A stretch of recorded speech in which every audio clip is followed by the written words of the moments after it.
Myanmar आणि थायलंडला भूकंपाचा जोरदार धडाका बसलेला आहे।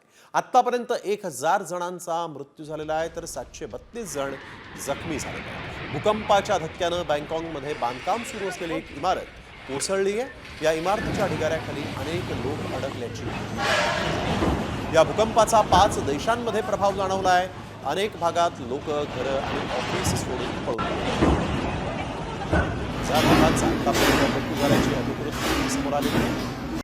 कॉमस्कोर नुसार आता isakal.com आहे देशातील नंबर 1 ची मराठी न्यूज वेबसाईट। प्रत्येक अपडेटसाठी isakal.com ला नक्की भेट द्या।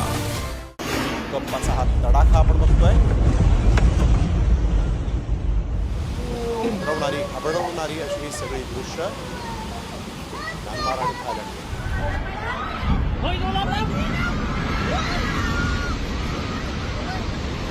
निर्माणाधीन इमारत देखील